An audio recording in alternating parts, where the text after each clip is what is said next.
กิโลละ150รูเบิลทุกคนถ้าเงินไทยก็สิประมาณ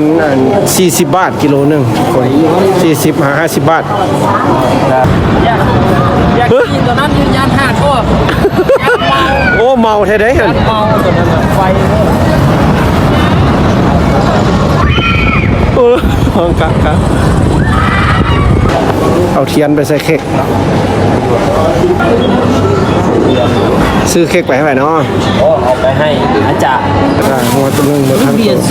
ดูเบียร์นะเป็นงวตัวนึงหมดทั้งตัวเลยเอาใส่ถุงพักสักหน่อยได้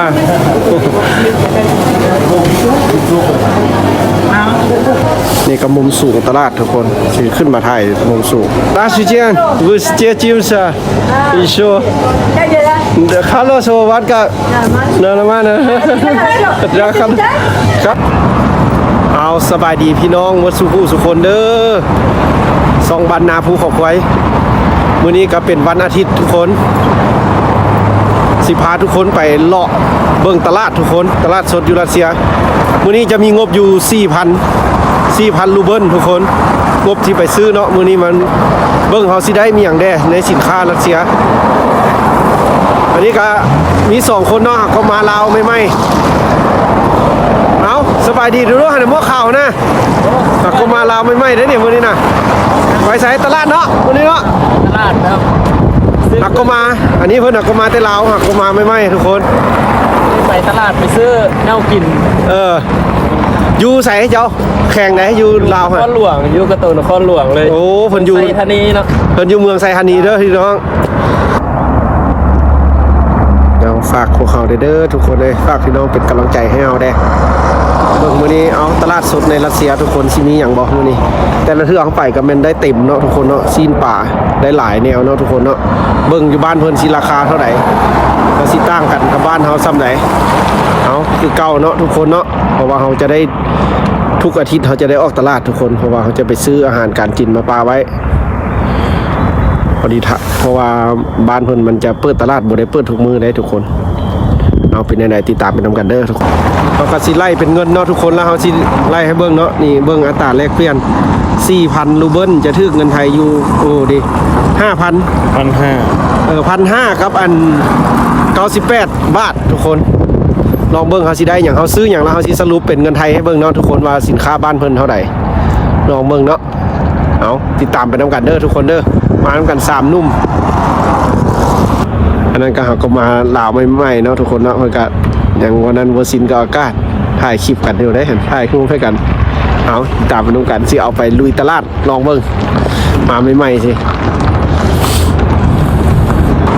เอาสิสัมภาษณ์เพิ่นเนาะเพิ่นมาแต่อันลาวเนาะหักก็มาใหม่ๆเนาะทุกคนอยู่แข่งใดสบายดีค่อยซื้ออันพุทธศักดิ์เนาะพุทธศักดิ์นครหลวงนี่อยู่นครหลวงเนาะเราก็มาใช้ชีวิตนำกันอยู่นี่เนาะเพิ่นมาแต่นครหลวงเป็นจังได๋ครับมาอยู่เฮียนภาษารัสเซียนี่ยากบ่ก็ปานกลางเนาะสิยากก็บ่ยากเนาะเอาภาคอันผู้รุ่นหลังเนาะสิมาเนาะทุกคนเนาะถ้าไผสิมาอยู่รัสเซียมาทำมาเฮียนหรือมาเฮ็ดเวียกว่ามันยากมันง่ายส่ำใดเนาะภาษารัสเซียการที่มาเฮียนเนาะการใช้ชีวิตสิเป็นจังไดอยู่พี่ตลาดสดในรัสเซียเอาฝากพี่น้องเป็นกำลังใจเอาพอดีรถเมล์มาแล้วทุกคนติดตามไปนำกันเนาะว่าสิได้อย่างแด่ละเบิ่งในตลาดบ้านเพิ่นสิบรรยากาศเป็นจังไดสิมีสินค้าอย่างแด่อากาศก็ร้อนๆพอดีคักทุกคนมีลมพัดเอาค่าขึ้นรถเมล์เนาะเอาติดตามไปนำกันอันนี้เอาก็สิขึ้นรถเมล์แล้วก็คอยถ้าเบิ่งไปนำกันเนาะประมาณนำกัน4คนทุกคนหานำกัน4คนสาวงามมั้ยนะสาวงาม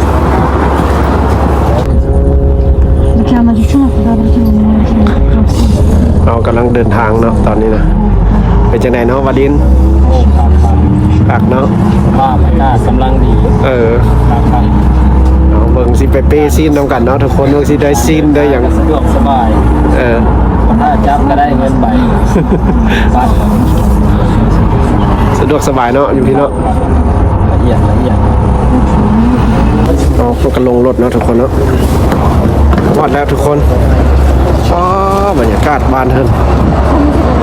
อ๋อคนคือหลายแท้มื้อนี้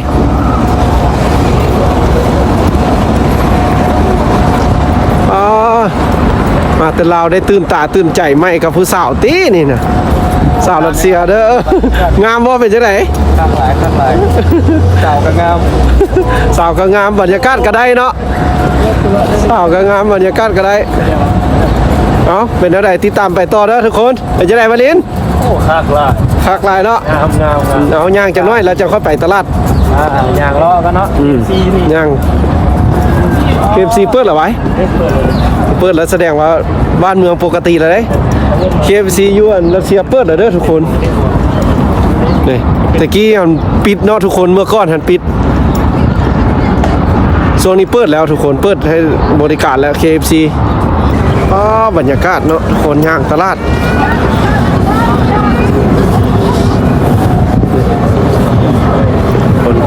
นี่เราก็มาฮอดแล้วเนาะทุกคนนะเนาะตลาดสดก็อยู่ข้างหน้าเนาะทุกคนเนาะตลาดก็เป็นตลาดเก่าเนาะพี่น้องเนาะตลาดบอนที่เขาเคยมาซื้อหั่นแหละทุกคนลองเบิ่งมื้อนี้สิมีสินค้าอย่างได้หลายอย่างโอ้มีดีดกีตาร์อีกสิแหละทุกคนยัดเสียถ้าอากาศมันอุ่นมันอย่างคนหลายมวน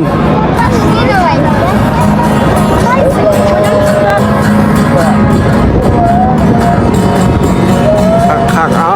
โอ้กระดิบมวนเลยทุกคน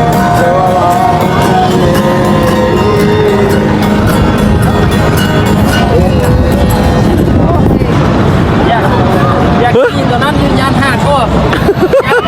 โอ้เมาแท้ๆหั่น เมาตัวนั้นไฟ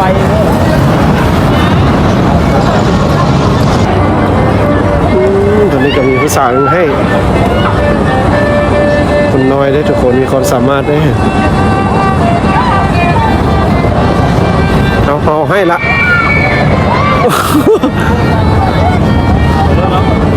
โอ้เจ้าให้คนอยู่หวะพอละตีให้วะโอ้เจ้าเงินมาให้อีกใจดีแท้น้ำใจคนลาวเอาส่งเสริมเนาะมันเฮ็ดในสิ่งที่ถูกต้องกันส่งเสริมกันเนาะทุกคน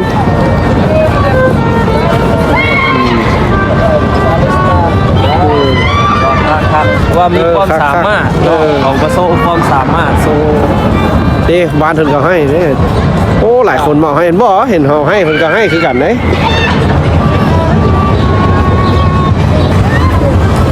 วลินกล้าขี้บ่หั่นยอมยันเหี่ยวเหี้ยแท้โอ้ห้องกักโอ้ยคนอยู่ถึงก็ห้องกากทุกคนเลย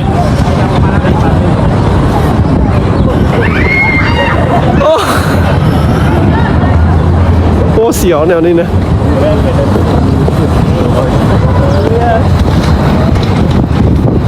ย่างอีกน้อยหนึ่งเนาะทุกคนเราจะเจอตลาดทุกคนเพราะว่าเราจะลงรถก้อนเนาะเพื่อว่าเห็นบรรยากาศดีๆแล้วเขาก็ลงก้อนย่างชมบรรยากาศก้อนที่ไปในตลาดเอา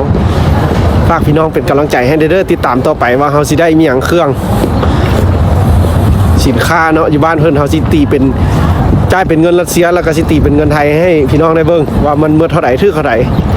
ซีนเดโลเท่าไหร่กิโลเท่าไหร่ในอาทิตย์นี้จะขึ้นจะลงซ้ำใดเนาะทุกคนเอาฝากเป็นกำลังใจต่อไปเด้อทุกคนมาตลาดแล้วเขาสิถ่ายเบิ่งอีกเด้อ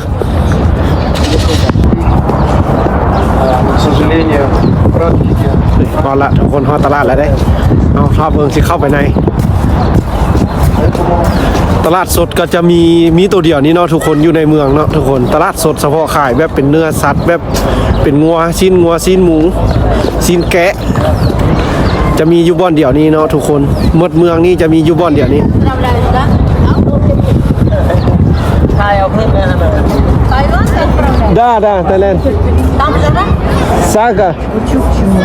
Да. Идет зо там много.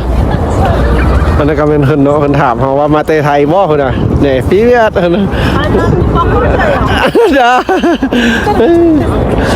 ชิวเฮ้ยคนยังทักถามเด้อคนว่าคุณเจ้าเป็นคนไทยบ่นี่คนรัสเซียฮู้เมืองไทยเด้อทุกคนเลยโอ้บ้านะคนรัสเซียฮู้เมืองไทยสกแล้วมื้อนี้น่ะเบิ่ง ดิวลองก่อน แต่ละมือได้ลองออกกำลังกายกันหน้อยหนึง ลองเนี่ยเหรอ นิวอันอ๋อแหงมาแต่ลาวแล้วมัก เก็บมือเด้อไม่ได้ตรงไม่หวะครับรถให้มันขึ้นมันนักเลยเด้อันนี้เลยใส่ดีๆพุทธกันเกินมั้ยใส่เลยกะแน่นๆคือหายใจกันหายใจใส่ เอ้ยโอ้300 เอามาลิ้น โอ้ยซอกย่อยเงินนะนี่เนาะหัวเอ๊ะมันก็หัวควรเนาะ ว่ามาตรฐานผู้ชาย400ขึ้น มันหัวควรเอาเว้ย เอาเดี๋ยวจัง เอาลองวาลินอันนี้แหงมาแต่ลาวเด้อทุกคนโอ้โถโอ้4,500 เพลง มัดหนักเนาะ โยใส่มาตรฐานผู้ชายอะไรไง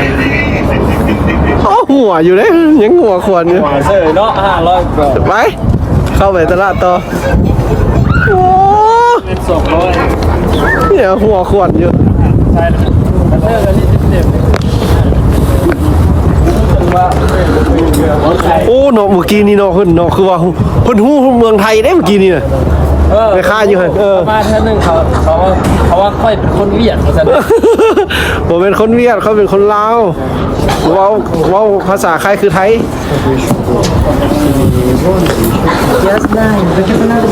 เอานี่ก็เป็นตลาดนะทุกคนเมื่อเข้าไปเลยตลา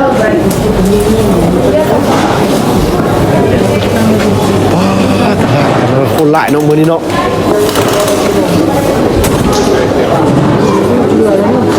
ว้าคนหลายเด้อทุกคนมื้อนี้นะคนหลายเด้อซีนสัตว์คือหลายเด้อมื้อนี้เป็นเนื้อสัตว์เนื้ออย่างหลายเด้อทุกคนมาจิเลาะเบิ่งเนาะทุกคนเนาะเลือกซื้อเลือกอย่างเบิ่งมาสิได้อย่างใดเอาอย่างใดคนหลายเด้อทุกคนอยู่ในตลาดนี่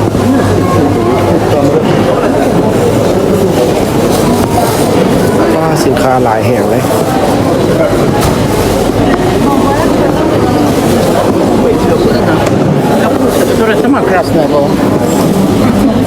เนื้อทุกคนเป็นเนื้อสัตว์เนื้ออย่างหลายเนื้องัวกับหมูนี่ก็เป็นห้างค้าประจำเขาก็มาเอาอยู่ห้างค้าประจำเนาะ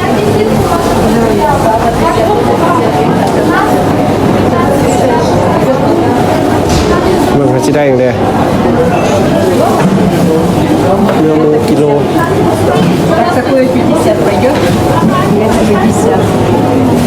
อันนี้ก็เป็น И рыбки по 50 отдам. 50รูเบิลทุกคนเลยขาหมูก็80 Это по 40 отдам. ขาหมู Это смотри, по 40. นะ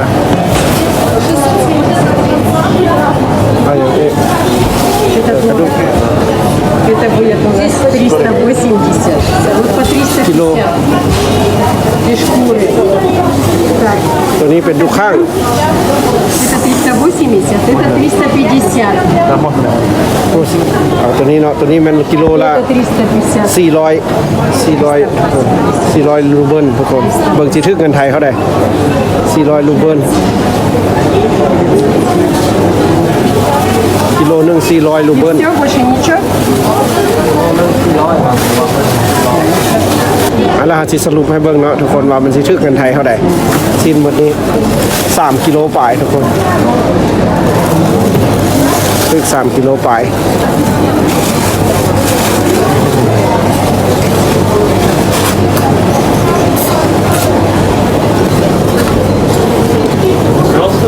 ซื้ออยู่970ถ้าเป็นเงินบาทจะทึกอยู่ประมาณ300ทุกคน300 บาทจะหมดอยู่300 บาทเอาหมูมาดินะทุกคนซื้อหมูมาดิกี่ซื้อทุกข้างหมูมาดิที่เอา Это сало 350, это 380. เป็นติดมันเนาะทุกคนเนื้อติดมัน Что вот такое сало?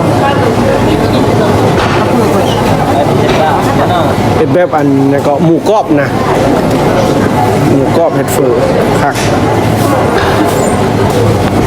บิ่งสิเอาเป็นเครื่องในคูคนาทุกคนอยู่หานี้แห้งสดๆเลยนี่แบบกินดิบก็ได้แหละค่ะได้คูคนาเราสิโทรให้เราเอาแมนยูลุ่มสิโทรให้เขามาให้จะเป็นตับอันนั้นก็โลละ100นะทุกคนกระดูกงัว 82. กระดูกงัวโลละ100รูเบิล Все вместе получается 548.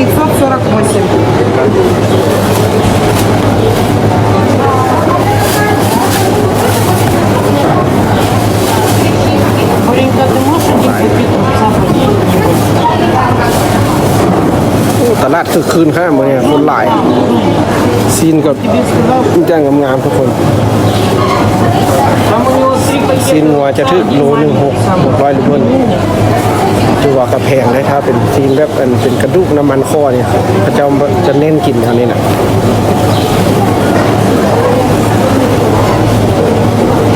เราจะน้อยเราโทรหาอันนั้นเพื่อจะเอาอันคู่คณามาส่งแล้วจะน้อยถ้าเอา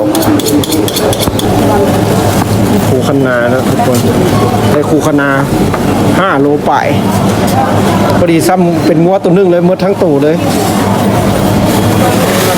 งัวตัวนึงหมดทั้งตู้ดูเบียดนะเป็นงัวตัวนึงหมดทั้งตู้เลยเอาใส่ทงพักสักหน่อย ได้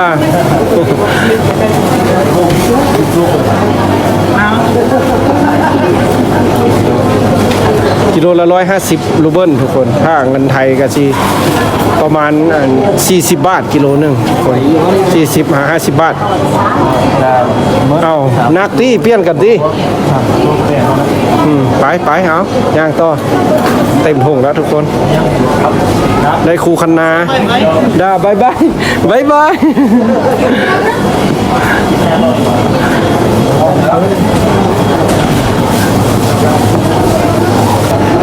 ทานบอกไม้กับขาดเลยทุกคนทานบอกไม้บาทเบิ่งบอกไม้ไหมขาดเลยทุกคนเนี่ยเปิ้ลนี่อย่างไรเจ้าพักห้านเก้า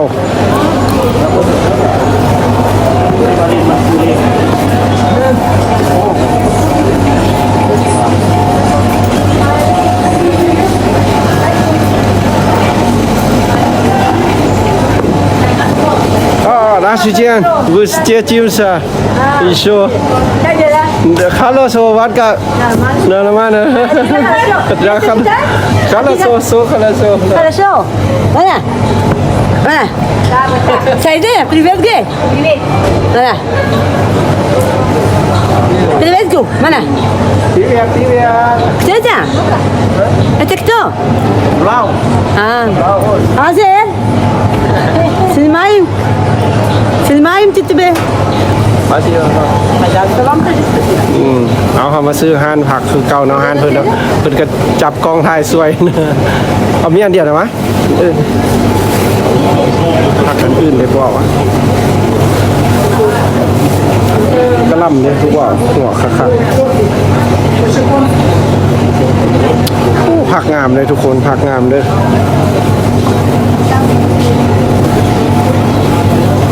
นี่ก็เป็นผักสีหอมปลอมเอาบอสิกมันเนี้ยนี่ก็มุมสูงตลาดทุกคนสิขึ้นมาถ่ายมุมสูงนี่ตลาดสดบ้านเพิ่นเนาะทุกคนเนาะ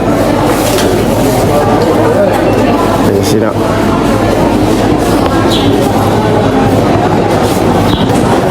คักทุกคนตลาดเมื่อนี้คนหลายขนาดแออัดเลย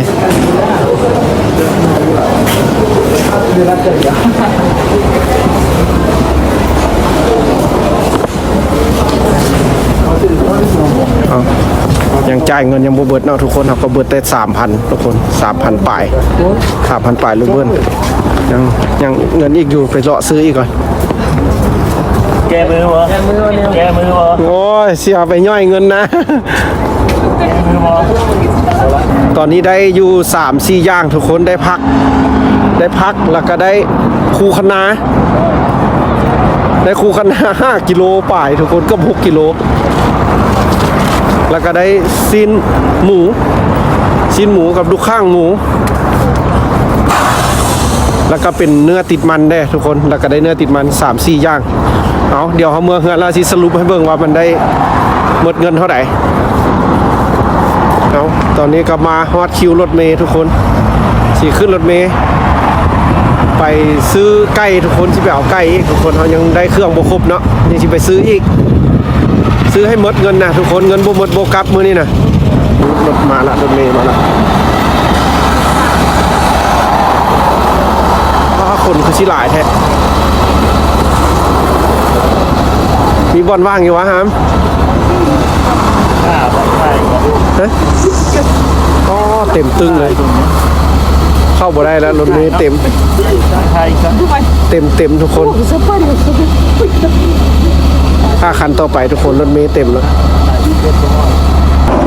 ทุกคน5รถเมล์2เทื่อแล้วทุกคนเต็มหมด11มาแล้วเราลองเบิ่งคันนี้เนาะสิเป็นจังได๋รถคันสิมานี่คัน11เนาะสิเต็มบ่เต็มมันเลยเบอร์รถเบอร์30เมื่อกี้มา2เทื่อแล้วทุกคนเต็มหมดผู้คนมาหลายทุกคนเต็มอันได้อยู่คันนี้ไปเข้าขึ้นเอาได้เบอร์11ขึ้นเลย11